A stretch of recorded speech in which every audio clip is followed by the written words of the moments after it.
자, 기출문제 90회 이론 문제풀이를 시작하겠습니다. 문제 1번. 다음 중 장부를 기록하는 방법에 대한 설명. 틀린 것은 그랬습니다. 잠시만요. 틀린 것은 그랬습니다. 자, 1번. 부기는 기록 계산하는 방법에 따라서 단식부기, 복식부기로 분류된다. 자, 부기는 기록 계산하는 방법에 따라서 복잡하게 기록한다? 그럼 복식부기. 단순하게 기록한다? 단식부기. 이렇게 나눌 수가 있고요. 또 이용하는 사람의 영리성 유무에 따라서 영리부기, 비영리부기 이렇게 나눌 수가 있습니다. 이거는 맞는 말이지요. 자, 두 번째. 복식부기는 일정한 원리 원칙에 따라 현금이나 재화의 증감은 물론 손익의 발생을 조직적으로 계산하는 부기다. 자, 복잡하게 기록을 하기 때문에 뭔가 일정한 원리 원칙이 있어야 되겠지요. 그래서 맞는 말입니다. 세 번째, 복식부기는 대차 평균 원리에 의해 오류를 자동으로 검증하는 자기검증 기능이 있다. 자, 복잡하긴 하지만, 자, 복식부기는 복잡하기는 하지만, 이 일정한 원리 원칙이 바로 대차 평균의 원리라는 원칙입니다. 이 원리에 맞게 기록을 한다면 오류를 자동으로 검증할 수가 있어요. 이걸 우리는 자기검증 기능이라고 합니다. 맞는 말이고요. 자, 복식부기는 일정한 원리 원칙 없이 이미 얘랑 2번 할래 4번 할래 이렇게 손을 들고 있지요. 자, 그래서 일정한 원리 원칙이 없으면 복잡한데 그걸 뭐 어떻게 찾아내겠어요. 그죠? 말이 안 되고요. 자, 재산의 증가, 감소를 중심으로 기록하며 손익의 원인을 계산하지 않는 부기다. 자, 손익의 원인을 기록을 해줘야 왜 돈이 나갔고 왜 돈이 들어왔는지 파악을 해서 보고를 하겠죠. 그래서 틀린 건 4번이 되겠습니다. 자, 다음 문제 2번. 다음 중 외상 대금의 조기 회수로 인한 매출 할인을 당기 총 매출액에서 차감하지 않고 영업 외비용으로 처리했을 때 손익계산서상 매출 총이익과 당기 순이익에 미치는 영향으로 옳은 거 그랬습니다. 자, 그러면 이 문제를 풀기 위해서 우리는 또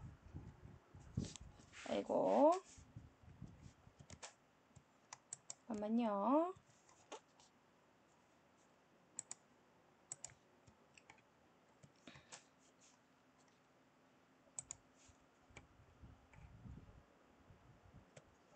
자, 이 문제를 또 풀기 위해서는 우리는 또 음률을 외워야 됩니다. 매매, 매판, 000 법법당. 000 법법당. 자, 뭐라 그랬냐면 법법당. 예, 자리가 없어서 옆에다 썼어요. 자, 매매, 매판, 000 법법당. 얘가 뭐라 그랬냐면 매출 할인은 원래 자, 여기서 별표에서 빼줘야 돼요. 1번에서 빼줘야 됩니다. 자, 1번에서 빼주게 되면 여기 2번에 해당하는 여기 매출 총이익인데 요게 2번이에요. 자, 이 매출 총이익이 감소가 되겠죠. 물이 작게 흐르니까 얘가 감소가 되니까 얘가 작아질 거예요. 자, 얘가 작아지니까 당기 순이익 작게 발생하겠죠. 자, 이렇게 해야 되는데 이렇게 하지 않았다 이거죠. 이렇게 하지 않고 어떻게 영업의 비용. 자, 여기 동그라미 3번 0에 세 번째 0에 여기서 처리했다. 얘를 가산했으니까 여기 3번의 0이 증가됐겠죠. 어쨌든 비용이니까 빼주면 여기 법차순의 법이 감소될 거예요. 그러면 역시 당기순이익은 역시 감소돼서 내려올 거니까 얘는 불변이죠. 그죠? 변화가 없어요. 일단 당기순이익은 불변을 찾으시면 되겠습니다. 자, 그래서 단기 순이익이 불변인 것만 답의 후보가 되는 거고요. 자, 매출 총이익은 그러면 원래는 매출액에서 뺐으면 매출 총이익이 감소가 됐을 건데 감소가 되지 않고 얘는 증가로 내려왔겠죠. 커지게 돼서 내려왔을 거예요. 그렇죠? 자, 그러니까 매출 총이익은 커지고 단기 순이익은 불변이고 이렇게 찾으시면 되겠죠. 그래서 답은 3번이 되겠습니다. 문제 3번으로 가볼까요? 자, 3번. 다음 중 현금 및 현금성 자산에 포함되는 거. 자, 현금 및 현금성 자산에 포함되는 거는 현금, 그 다음에 당좌예금, 보통예금, 현금성 자산, 이런 것들이 됩니다. 근데 이 중에 또 현금은 통화, 그리고 통화 대용증권 통화처럼 사용하는 통화 대신해서 사용하는 통화 대용증권 타임 발행 수표, 여행자 수표, 자 이런 것들이 있어요. 이런 것들을 말합니다. 자, 포함되는 거 물어봤으니까 채권은 채권이에요. 우표는 통신비 또는 어떤 회사는 소모품비 이렇게 처리하는 회사도 있어요. 자, 타임 발행 수표는 뭐예요? 통화 대용 증권입니다. 답은 얘가 되겠죠. 자, 선일자 수표는 수표상에 날짜보다 먼저 발행하게 되는 수표상의 날짜보다 먼저 발행하게 되는 그러한 수표를 선일자 수표라고 해요. 그래서 얘는 받으러움으로 취급을 합니다. 받으러 채권이죠. 그래서 얘는 답이 될 수가 없어요. 모든 수표가 다 통화 대용증권이 되는 건 아닙니다. 그래서 답은 3번이 되겠습니다. 다음 문제로 가보겠습니다. 자, 네 번째 문제. 다음 거래 회계 처리에 대한 설명 옳은 거 그랬어요. 자, 장기 보유 목적으로 장기가 떴네요. 문정의 주식. 자, 그러면 장기 보유할 거니까 투자 자산으로 가야 되겠죠. 액면 금액을 매입하고 수수료 만원과 함께 자기가 수표로 지급했다 그랬네요. 자, 그럼 장기 보유 목적으로 주식을 샀으니까 일단 투자 자산이 증가되겠죠. 자, 근데 투자 자산 얘는 이제 뭐 매도 가능 증권이라는 자, 요 계정 과목은 이제 사용할 계정 과목을 우리가 참고적으로 매도 가능 증권이라는 계정 과목으로 회계 처리를 해요. 자, 근데 기본적으로 우리 투자 자산으로 처리할 때는 매입 그 취득 원가가 매입 수수료까지 다 가산해 줄 거예요. 그러니까 우리 단기 매매 증권이었을 때는 100주에 액면 금액으로니까 100주에 1000만 원 이렇게 곱해가지고 차별의 단기 매매 증권 이렇게 회계 처리하는데 얘는 장기 보유할 거기 때문에 이 돈에다가 이 만원까지 가산해가지고 매도 관련 증권으로 처리를 하시는 거예요. 그래서 매도 관련 증권의 취득 원가는 10만원에다가 이렇게 10만원에다가 만원이니까 11만원 증가된다. 이거 맞는 말이고요. 자, 그 다음에 영업의 비용이 이거는 발생하지 않아요. 비용이 발생하지 않습니다. 자산의 취득 원가로 다 넘어가기 때문에 얘는 발생하지 않아요. 자, 옳은 거 찾으라 했으니까 답은 2번이 될 거고요. 만기 보유하려면 만기 보유 증권은 만기가 있어야 되는데 주식은 만기가 없어요. 그래서 될 수 없고요. 자, 장기 보유할 거기 때문에 유동 자산이 아니죠. 비유동 자산이 증가해야 되겠죠. 그죠? 그리고 만원이 감소되는 게 아니라 11만원이 감소돼야 되겠죠. 그죠? 다 자기압 수표로 지급했으니까 자, 유동 자산이 감소가 되긴 하지만 자, 유동 자산이 감소가 되긴 하지만 만원만 감소되는 게 아니라 11만원이 감소된다. 그래서 답이 될 수 없는 거죠. 답은 2번이 되겠습니다. 그래서 매도 관한 증권의 취득 원가 개념을 알고 있는지 묻는 그런 문제였습니다. 자, 문제 5번 보겠습니다.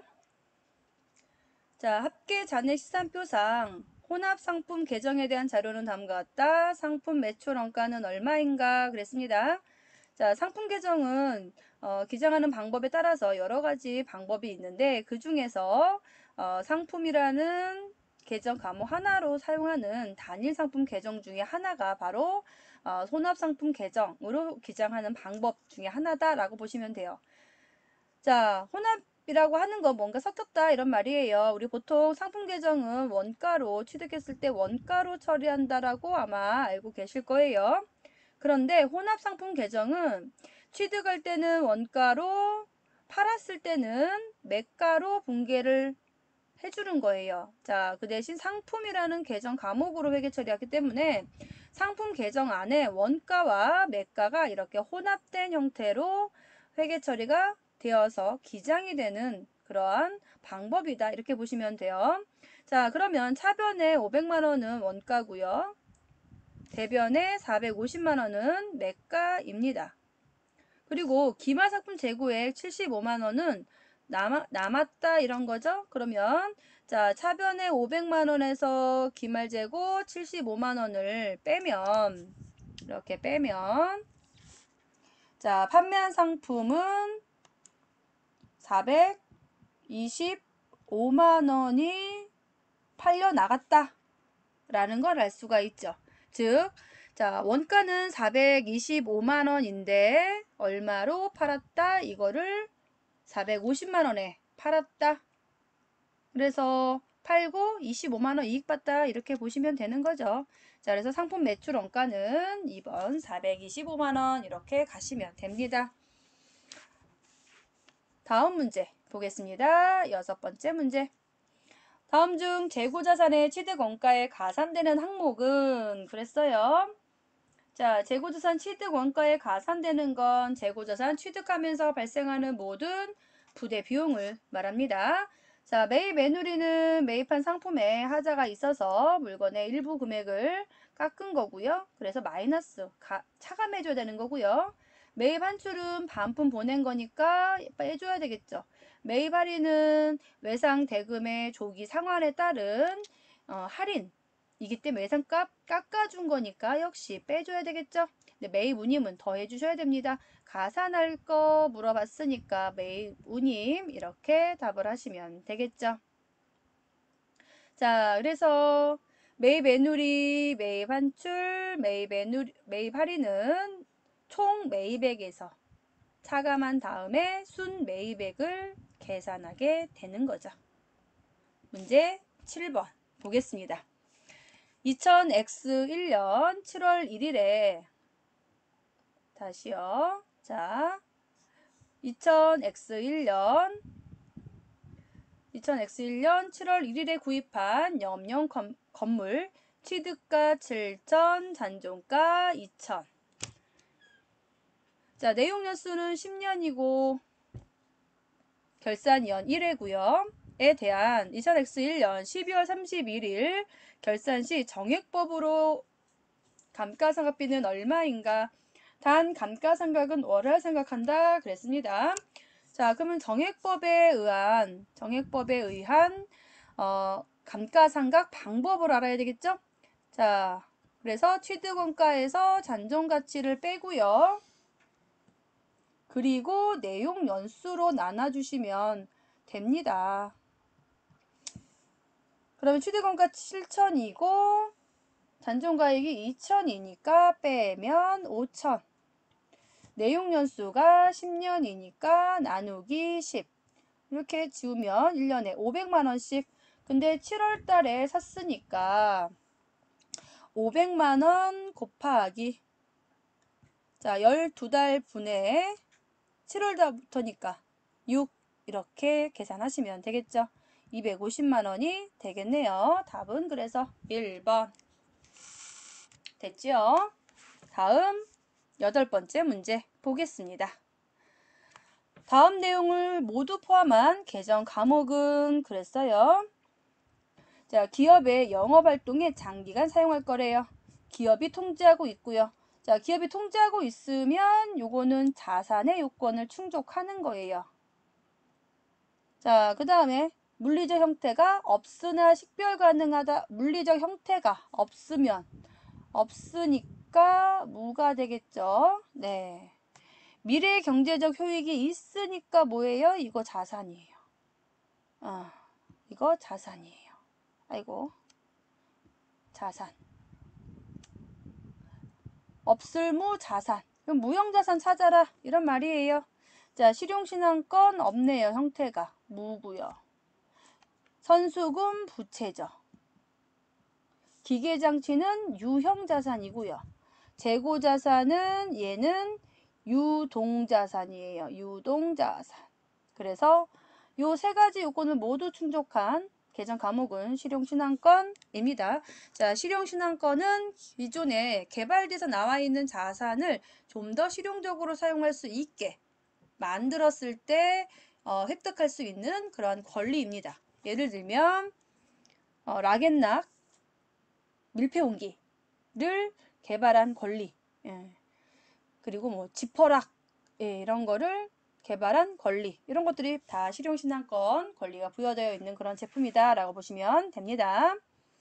다음 9번째 문제. 다음과 같은 결합관계에 해당하는 거래로 옳지 않은 것. 결합관계 옳지 않은 것. 자, 차변에 부채 감소, 대변에 자산 감소 이렇게 되겠네요. 자, 1번부터 한번 살펴볼게요. 현금을 단기간 차입하면 현금 들어왔으니까 차변에 자산이 증가되고요. 대변에 빌려온 거니까 부채가 증가되겠네요. 아니죠. 2번. 자, 미지급금 100만원을 현금으로 지급하면 현금 나갔으니까 자산은 감소되고요. 자, 미지급금은 부채니까 차변에 부채가 감소되니까 찾고 있는 얘는 2번이 되겠네요. 자, 3번, 4번도 풀어볼까요? 자, 외상매입금 50만원을 현금으로 상환하면 현금 나가니까 대변에 자산이 감소. 답을 잘못 체크한 것 같네요. 옳지 않은 거라고 했으니까 여기 아니라 옳지 않은 건 1번이 되겠죠. 예.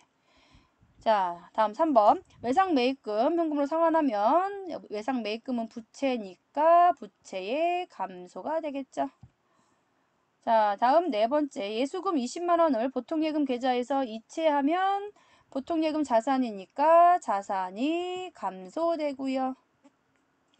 예수금 부채니까 부채도 감소되고요. 됐지요? 자, 그래서 9번째 문제는 답이 1번이 되겠습니다. 그래서 문제를 끝까지 읽어보셔야 됩니다. 자, 다음 10번 문제.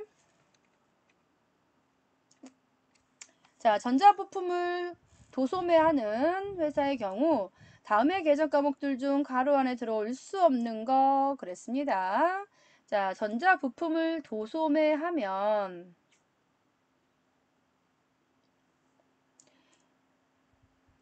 자, 차량 운반구를 파는 회사가 아니니까 얘는 사용하는 유형자산일 거예요. 그죠? 자, 그러면 현금 올 수 있죠. 미지급금 올 수 있네요. 보통예금 올 수 있네요. 근데 외상매입금은 올 수 없죠. 그래서 올 수 없는 개정 과목은 외상매입금 그랬습니다. 11번 문제. 다음과 같은 자료에서 당기 추가 출자액은 얼마인가?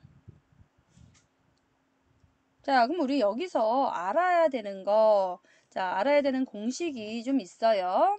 자, 우리 재산법이라는 등식, 재산법이라는 등식 아마 기억나실 거예요. 자, 재산법은 기말 자본에서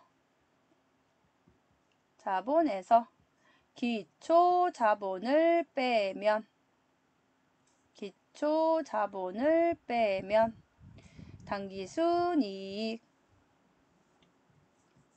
자, 근데 여기 이거는요. 전제가 있어요.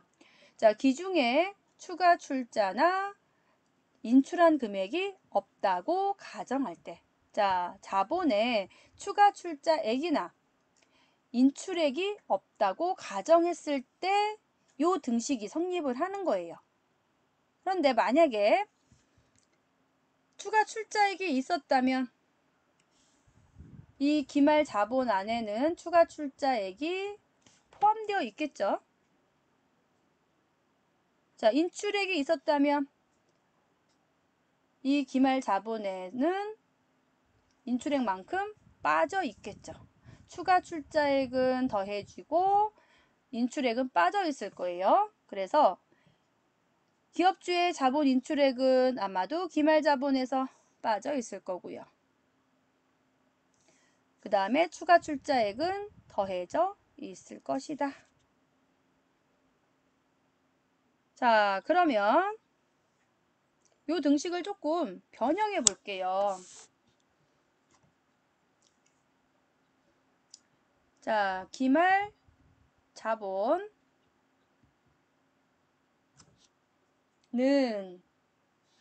기초 자본에다가 일단 당기순이익 더하고요.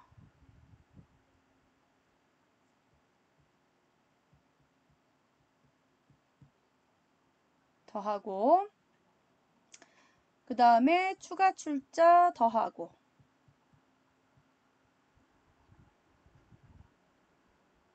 추가 출자 더하고 그 다음에 인출액은 빼면 인출액을 빼면 기말 자본이 나올 것이다. 자, 그러면 이제 금액을 대입을 하면 되겠죠. 1000만원은 기초자본 1000만원에서 당기순이익 200을 더하고 추가 출자는 잘 모르겠고 인출액은 400이 있으니 이렇게 계산했을 때 기말 자본이 1000만원이 나와야 되는 거죠. 자, 계산하면 일단 숫자 먼저 계산하면 800이고 물음표랑 합쳐가지고 1000이 돼야 되니까 물음표는 200이 되겠죠. 고로 추가 출자액은 200이다. 이렇게 찾으시면 되겠지요. 됐나요? 다음 12번 문제로 가보겠습니다. 자, 다음 자료를 토대로 2000X1년 말 손익계산서에 보고할 대손 상각비는 얼마인가? 자, 손익계산서에 보고할 대손상각비는 당기 비용이다. 이런 뜻이에요. 당기 비용이다. 자, 대손상각비가 당기 비용으로 되려면 기말에 추가 설정을 했다거나 아니면 기중에 대손이 발생했거나 일 경우가 있겠습니다. 자, 그러면 추가로 얼마를 설정했고 대손이 발생했다면 기존에 이제 종전에 있던 대손 충당금 기초 잔액보다 대손이 더 많이 발생을 했을 때 대손 상각비가 나타나겠죠. 자, 보겠습니다. 자, 2000X1년 1월 1일 기초죠. 대손 충당금이 15만원 있었는데 7월 10일 날 거래처 파산으로 20만원 회수 불능이 됐으니까 이 차액만큼이 대손이 발생했겠죠. 대손 상각비가 발생했겠죠. 그래서 대손 상각비 여기서 5만원 발생했고요. 자, 기말 매출채권 잔액 750만원에 1% 대손을 설정했대요. 자, 우리 대손 충당금은 기본적으로 보충법에 의해서 보충법으로 기말 결산 때 설정을 하게 됩니다. 보충법이라는 거 뭐냐면 장부에 남아있던 잔액에다가 보충해 준 보충할 만큼만 추가해서 설정하는 걸 보충법이라고 하죠. 자, 근데 지금 대손 충당금 잔액이 기중에 남아있지 않아요. 여기서 다 썼어요. 그죠? 0이에요. 자, 우리 7월 10일 날 분계를 좀 되돌아가면 자, 매출채권 못 받게 됐으니까 대변의 매출채권 감소되겠죠. 20만원 이렇게. 그리고 차변에 대손 충당금이 얼마밖에 없었어요? 15만 원밖에 없었어요. 요거 갖고 먼저 처리를 한 다음에 나머지 5만 원은 뭘로 처리해요? 대손 삼각비로 회계 처리해줘야 되겠죠. 이렇게 해서 비용이 5만 원이 늘어난 거예요. 그리고 대손 충당금은 없어요. 그러니까 몽땅 다 설정해야 되겠죠. 그래서 750만 원의 1%를 곱하면 여기 공 두 개 있는 만큼, 자, 우리 또 계산하라고 하면 공식 나오면 어려워해요. 자, 그래서 어려워하지 말고, 자, 1%의 요 퍼센트의 공 두 개 있는 것만큼 여기서 빼. 이렇게 지워. 그럼 얼마 남아? 그죠? 7만 5천 원 남지요? 자, 요 7만 5천 원을 12월 31일 날 분기 어떻게 해요? 차변에 대손 삼각비 7만 5천 원.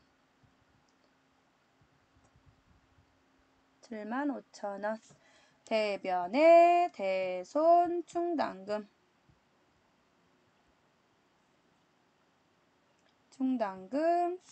7만 5천 원. 자, 이렇게 회계 처리를 하게 됩니다. 그러니까 추가로 설정한 돈은 7만 5천 원. 두 개 더 하니까 12만 5천 원 이렇게 되겠지요. 답은 그래서 4번. 자, 13번 문제 가보겠습니다. 자, 13번. 자, 기말결산 수정사항이 아닌 거. 자, 일단 기말결산 수정사항은요. 수동으로 결산하는 거, 자동으로 결산하는 거 있는데 자동으로 계산하는 거. 먼저 대손상각, 그리고 퇴직급여, 재고자산 정리, 감가상각, 그리고 소득세 또는 법인세 정리 이렇게 있습니다. 자, 이 중에서 있으면 골라내야죠. 감 있죠? 그 다음에 채권의 대손 있죠? 자, 그러면은 1번 아니면 3번이다. 자, 미지급 비용의 인식이냐 아니면 유가증권 처분에 따른 손익이냐. 유가증권 처분 언제예요? 팔려요. 팔리죠. 결산 때 안 팔리면 어떻게? 안 되겠죠? 그래서 아닌 건 3번이 되겠습니다. 14번 문제. 다음 중 손익계산서에 표시되는 항목으로 옳은 거 그랬습니다. 옳은 거. 자, 손익계산서에 표시된 항목은 수익 또는 비용 이런 게 표시가 되겠죠. 자, 자산, 자본 안 되겠죠? 부채 안 되겠네요. 매출원가는 얘가 왜? 비용입니다. 그러니까 3번이 답이 되겠습니다. 15번. 다음 등식 중 잘못된 것은 그랬습니다. 자, 1번 기초부채 플러스 기초자본은 기초자산이다. 자, 이거는 재무상태표 등식이기 때문에 맞는 말이죠. 두 번째, 기말자산 빼기 기초자본은 순손익이다.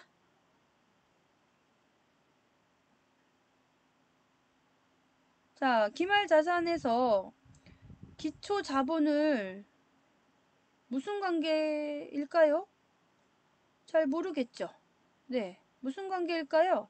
순손익이 계산이 되려면 기말자산이 아니라 기말자본이어야 되겠지요. 그래서 잘못된 거는 2번이 되겠습니다.